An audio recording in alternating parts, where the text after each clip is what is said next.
qui est devant sa défense. Ouh là là là Il là n'est pas là en jeu. là. Et là, il va le remporter. Son duel face à Laquais, il est tombé. Et l'ouverture du score de Cheikh Diabaté. Presque écrite à l'avance. Cette ouverture du score du géant malien. Tellement il était passé 2 fois dans l'axe de cette défense de l'ETG. Et là, c'en était beaucoup trop pour Bertrand Laquais. Mais ça leur pendait au nez, regardez Absolument pas en l'alignement jeu. de Basse qui ne s'aligne pas justement sur les défenseurs centraux. C'est eux qui coordonnent à chaque fois l'alignement pour les hors-jeux. Là, il ne se fait pas prier, hein. Il joue admirablement bien le jeu. Oh, le bout du crampon de Cédric Cambon qui suffira pas à empêcher ce ballon de filer au fond des filets. Justement, 40e minute de jeu dans cette première période. Et les Girondins de Bordeaux qui mènent 1-0 grâce à Cheikh Diabaté. Betao avec Bérigo à nouveau. Ah, le ballon par-dessus pour Daniel Vasse à l'entrée de la surface de réparation. Le centre, la légalisation de Yannick Sakho. Superbe mouvement, sans aucun doute le premier mouvement offensif des Hauts-Savoyards. Quel mouvement initié par Kevin Bérigo. Ensuite, la percée de Daniel Vasse et le superbe geste de Yannick Sakho pour égaliser. Et le voilà, le tournant du match, ce penalty raté par Cheikh Diabaté. sur leur première action construite, on va dire, hein. Le repositionnement tactique a fait tout de suite les frais. Et je pense que le penalty sera un tournant dans cette finale. Parce que, comme je vous l'ai dit préalablement, ça a redonné confiance à ces joueurs-là. Et en plus, ça les a réconfortés à la mi-temps dans la nouvelle disposition. Cette finale est loin d'être jouée, Kader. Alors, elle n'est pas jouée, elle n'était pas gagnée pour les Bordelais, surtout après ce penalty. Un petit peu de fer. Lamine Sané au second poteau. Elle est bien frappée encore. Il est toujours très bien Oh là frappé. là là là là. Et le but d'Henri Sévé, 22 ans. Le symbole de la formation girondine. Il a jailli de nulle part. Et encore une fois, un superbe coup franc, hein.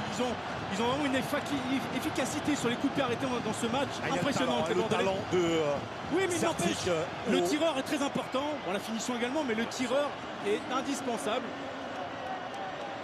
Ah, c'est dur là pour Bertrand Laquais qui peut évidemment absolument rien faire. Il a été fusillé à bout portant. Ah, ce ballon, et lui CV, il n'a pas laissé passer. Il lui est arrivé dessus un petit peu au hasard. Parce que vous le voyez là, il est un petit peu dévié. Et lui, il met le pied. C'est un joueur de l'ETG d'ailleurs qui dévie cette balle. Qui dévie ce ballon, exactement. Physiquement, il y a 2 gros bébés. Et Barbosa, oh le crochet, il est passé. Centre fort, l'égalisation. Pas de position de hors-jeu. L'égalisation de Brice Djadjedje. Il y avait Saber Kifa. Et au second poteau, la deuxième lame, Brice Djadjedje pour couper ce ballon de Cédric Barbosa. Mais Barbosa est rentré un petit peu comme dans du beurre et la couverture n'était pas assurée. Coaching gagnant de Duprat. Ah, avec un joueur comme Cédric Barbosa, c'est difficile de se tromper. Plus il vieillit, plus il est bon, le Barbosa. Quel travail, quel travail. En tout cas, le réalisme impressionnant hein, du côté de l'ETG. 2 occasions, 2 buts. Et il y avait quand même le marquage qui laisse à désirer. Il n'y a pas de couverture. Il y avait... Alors qu'ils sont en supériorité numérique, les Bordelais, dans leur propre surface de réparation, il n'y a pas de couverture assurée sur le... Et Bérigo a pu dégager ce ballon.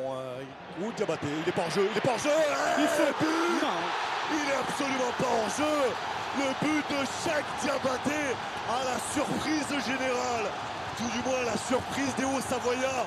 Ils l'ont pas vu arriver crucifié à la 89e minute. Oh, quelle erreur de la défense Haute-Savoyarde. Ils ont le très mauvais alignement défensif. Ils n'ont pas pu jouer leur jeu.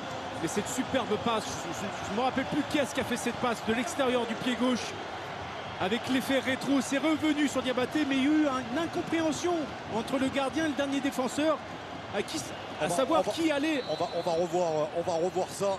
Regardez cet extérieur tout de suite, il est magnifique. C'est Maurice Belay pour Cheikh Diabaté qui surprend Betao et qui surprend pas. Et Betao regarde son gardien. Il regarde son gardien, il se dit mais c'est à toi d'y aller. Oui, c'est la mésentente en tout cas qui coûte très très cher.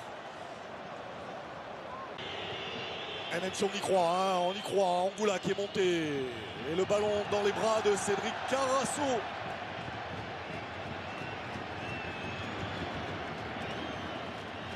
Oh, le désespoir sur le visage de Yannick Sagbo, de Guillaume Lacour.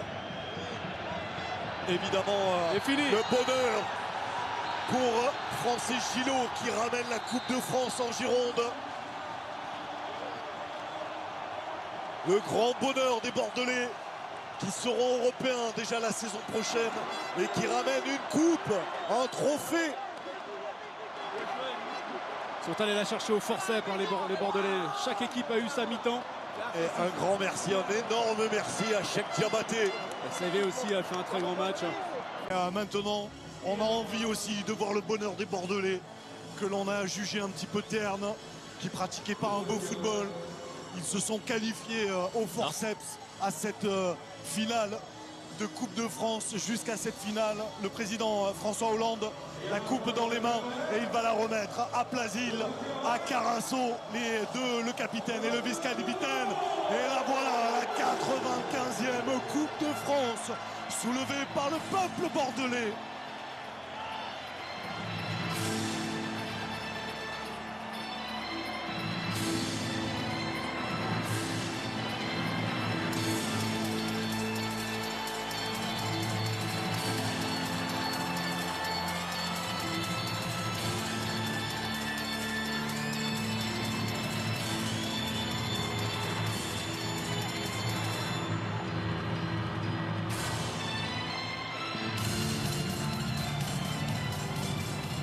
Elle est magnifique, cette Coupe de France, dans les mains des Bordelais qui a échappé à Fabrice Eret, l'ancien Strasbourgeois.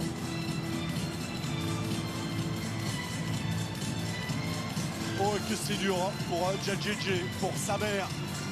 Ils vont penser longtemps à leur première période ratée. Et regardez la jeune relève bordelaise. Poco, CB, Diabaté évidemment, il peut la soulever, cette Coupe de France. Et Carasso, il l'avait perdu en 2007 avec l'Olympique de Marseille. Il la gagne avec les Girondins de Bordeaux. Et Aubragnac, on n'a pas vu Aubragnac soulever sa deuxième coupe en 3 ans.